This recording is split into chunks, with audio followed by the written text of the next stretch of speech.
I mean, SUNITA Devi. I was Tabungkok Upper Primary School, upper primary teacher, SSA Puzari. I'm a visually impaired person. Adugo I isamak visually impaired or haina disabled ni hainati ay kay dumay dasu khandi. I'm a differently able but not disabled. Mayam na aigi disability khaktang ubi ay na aigi ability uzay. Mayam na aigi weakness ubi ay na aigi strength uzay.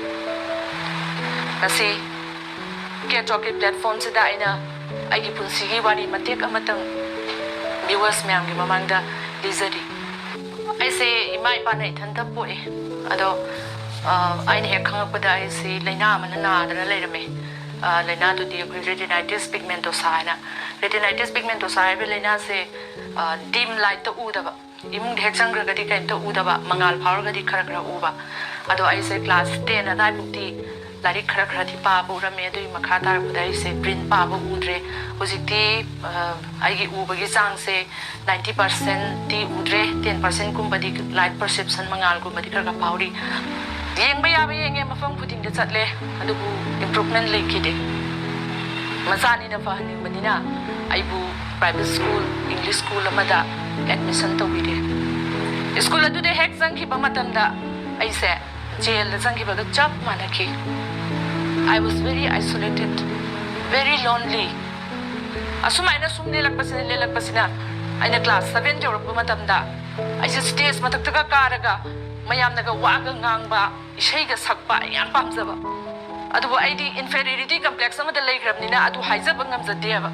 Adu aina aigi araiba power nam fudu oganda.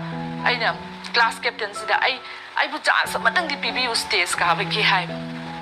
Mana chance ma BBK matam tu dai se aina stage matak tu da perform tak jage khanjagi ba bot tu di koi gi news reading da koi gi fagi gi sundrang gi pau ba adu ba tu ne are di teachers day ni me de do function ne ai stage matak ta kau khale ka khale sari ga setna ke dna ese kau khale ka khale matak sida ka khala kan sida ise I was almost nervous. Had it punsigi hand the stage cabin, I was pura nervous or grave. Line of money, I hired the Hida Makanda is a gowry. And I did I get Hopokra, Hizalamaga, I said Makada Kumakre. Makada, glass captain to move to the night and a master's hall, let me get Kuntarapuma high. I ain't a size token Hydra, no wonder. Nang young have not dry. I came to Kumamde. To win the yum done the chilies. No meet any school card. Kape, yung day am kape. Ay mo punsi jupi yung sumay na dum lay dra jail si dahil kalle. Class 8 kare. Class 8 kare mo tam dahil si wakal si kalle. Kani gitu ay na sum kanjan na lay si bo. Ay si school si tam dress yay na to perform the tam talaga ayabam the tam ruloy ni kalle. Ay di ima dahay ima. Ay si school si tam maroy di hay. Ay TG high secondary school the tam magi hay. TG high secondary school da class 9 to 12 tam. Mapam sida di ay ngunit kitang di sapare. Oza singdo ay may teron na wari sapa kot paloy yari ay udi ay ba ay express sauzari ay na isa isak ningba ay na sana ningba 100-meter race adagi ay na pagi ex-steppers piece debating competition science seminar journal level daga sa second ta na ay se mapam to di am nungay na lay ni matung da 1991 da ay graduation DM College of Arts sa Sangjari. Dem College of Arts sang matam si lesabi ingkalak panidana. Yam na nungay matam ne ba college ka ba guys. Kining bi powder thaning bi lipstick taining bi kajal thaning bi dress ka makal setting bi boyfriend thamning bi. Sigo matam si from graduation to master. Si myam se loy na idea ta phang kidre picnic sat bi koi bi kot bi loy na. Ai thadokre. Yaw diam yaw ning nge. Socializing myam gi pun ba kot pa myam se am yaw ning nge. Otherwise, because of this blindness, I need my pam sat me, Madam Sang, Mahina, me, Madam Sang, I like it a papi ba, I bear the papi was, stanza, I'm the papi was, seen I get a worker. The people were not aware of this. Blind sing the Mating Bang people say, Madam to the Kayatum Ramdea, who's it put it on Ramani, was it the laptops to Togle air, the key scanner, Togle scan, or Galway Papa, could pay a do I want the Dimadi chance to Pungidre. Me could get like a cup of Hazel doing it. Already say machine di oidong mandre ise ai karigumba amadi extra skill amadi ai tammage ne khalla kanda ai tabla ai betamme tabla ai se ai graduation ga master ga chehi manga se simanu se ai tabla tamaga bisarat loira bisarat hai loibaga ai gi right thang ba elbow se tu sandana kai gi badigi ai tabla do yei biya dana jum tokre are di ai isai amuk ta me third year ko isai ai profession jidi sak phajaba su changi adigi mayam mama mapa na senabiba mapung mapa myam na senari oza amadung puba adugumbai facility so I did thanda pokpani na late and my parents were illiterate, they were ignorant adugi chance phangde ai imanabi singni ki ba matam da akeni nge ba koina powder se thar salani lipstick tay salani college ke wai imanabi na nang na mai da kai non tay ri ni na thu pira pulo ai ki kai sa ai changa ga filter ni sing ar mai se ta thu ko doi ni ado aina huzik khale ai isa singda ai isa huzik isa ni graduation loi tammi aina khale as aina ke ba phangak tab do ai isa singdi di loi ki han gani khale matam amda aina graduation tam matam da ai ngon da boyfriend sing approach ro ba matam da ai meet uraroi ta ba matam da moi hon kai da loi china ki ba ai ni nungai hode ba wakhal ai matam do rein question ma hang ki ba awu ba nu pa na u da ba nu bi koi bi ada brand ai na question ma hang ja ki matam da ngasi ba su ai hang ni ba ado answer di phang de ai isa sing da hai you are free to do anything ai isa nu pa da ina ma pan da lai ma ai na phone tor gai ibungo nang girlfriend lai bra mama lai te kai gino enjoy your life Sujakan girlfriend di pesayam tinggi mama hai. Ting sano ai bige. Mama na ne madugi poto phangang trabane nang di enjoy to bodoni. Nang party jat pra. Jatti mama. Mai mayam drinks thake da hai thakse ta hai. At drinks baja masu ma pai ba kasu kai de. That is part of your life. You have to be with friends ka punga da bani namana ba singa loina ga da bani namana bi singa loina ga da bani ai chan pi na hai ba mama sam sange sango sanga da mi sam lipstick tha ga da bani kasal le ka da bani ai na tawba ngam da ba sing da awu ba noi di ne fazana care ga college sa do ba if necessary boyfriend to thamo ba adune hekta fatta ba na te ba but do not cross your limit tilan tho ga chat kanu like the Natway young Nagadabani, as well as picnic Chatkadabani, party Chatkadabani, she must enjoy the Houdana Karamka enjoy to Nova. I give you to a matam dog with man crab. Pura among the lake crab, a key of the lake crab. A smite or ganda. In excellence, a magatoki. I give boyfriends in the Ivu who do a guy in Gimatam to the excellence of Matoki.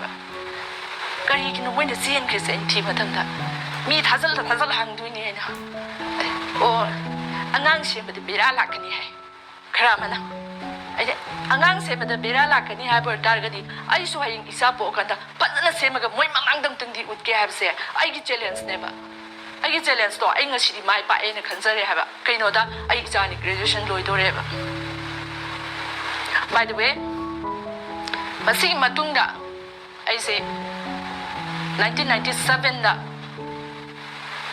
ai husband approach tor padigi ai se marriage tore chahi ma lerga I chama isanu pa mononjan phange adigi chahi ani surap matam sida ai isanu pis pom dai sida ai husband na ai se burden ne lo ba horkre then I set him free fare nang chalo nang ai bu burden ne lo rap dina ai na sunang bu phazal laga thambagi right late re nang chalo hai ibani matam du degi kaida kre I know a handbell who matam the go in the Kansai by Wakalsida.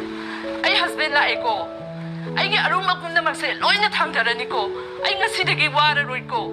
I meet with the Bagawa, but I want the later Rico and any Kanzaki.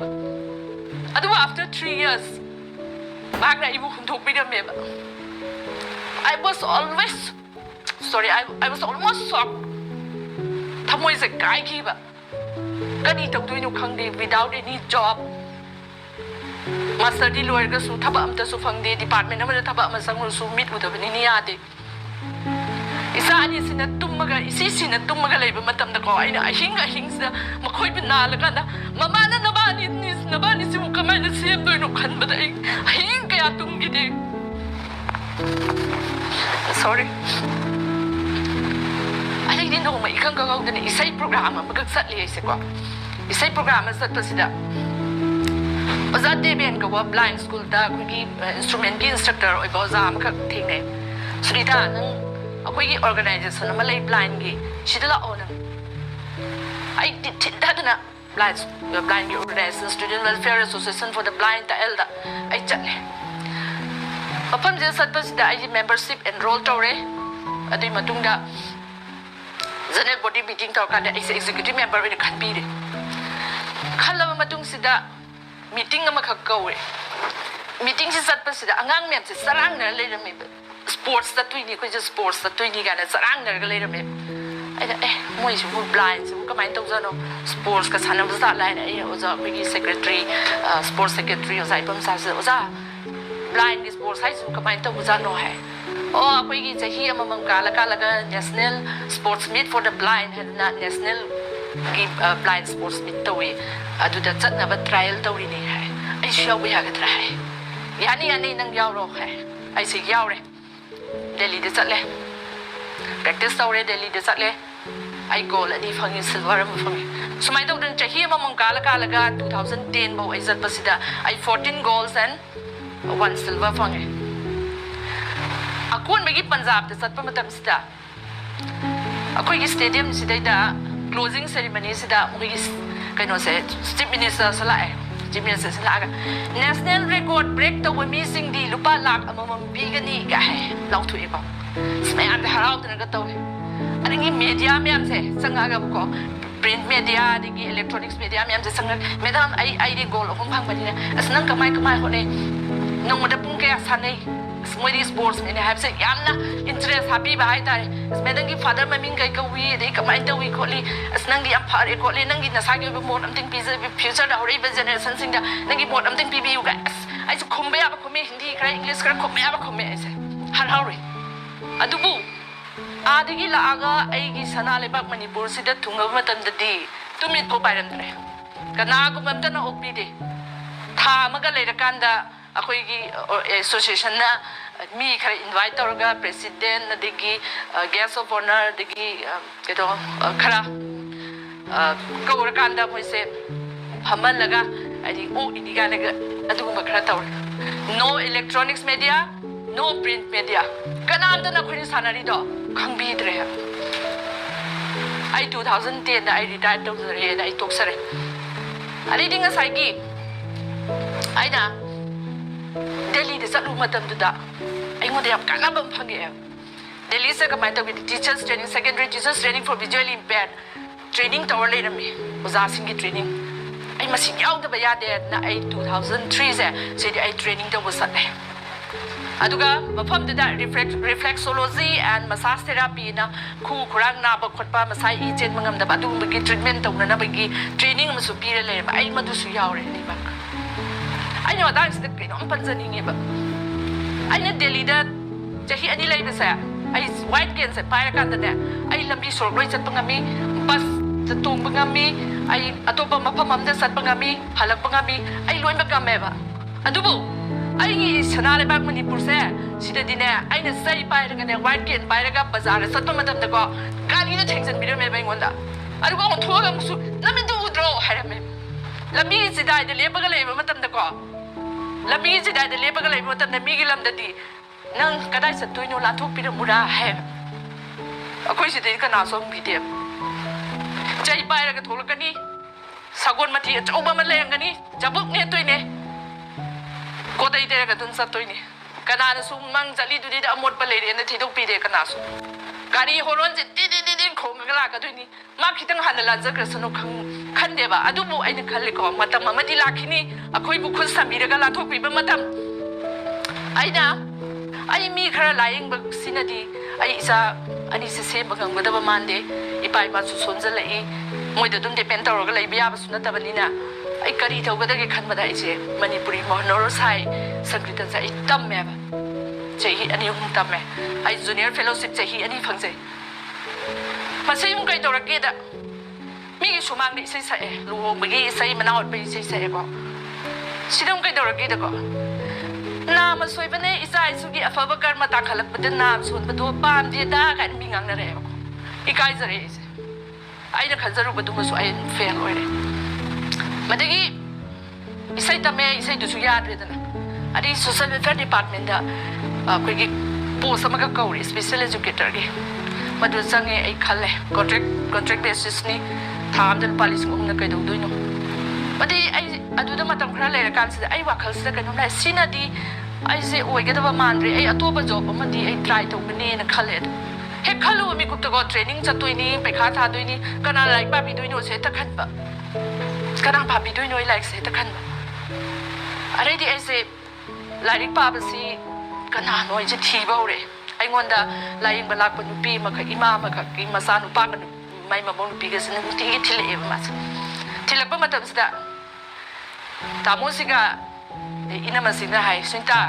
nangi mating leiragadi haidi nang mating pamagadi akhoi pangbige hai aina hai tamo lari kita babi ba hai patho loire kai noi sen gi bo hai ma pagai ler ma pategi gimnam sarat and gimnam robita I'm very thankful to them also adigi mai ko bidegi iche RK punyabati and magi basasi aina BEd special chahi ani 2008 tagina 2010 bu NAHOUNNA decent education da Silongi Bethany Society ki makha da BEd special tawjabane sirige mu thokle se thora adigi 2009 da apagi Students Welfare Association for the Blind and License Memorial Award for Visually Impaired on the PB ayam harawe at least ai gi thabak se ai tawjari ba khara se moina masak khangbi bagi da mak ai yam nungai je adi Silongi pekha se thab loira kan se de aina bu arkesna to bisida mo ai se kano tawrage ai se BEd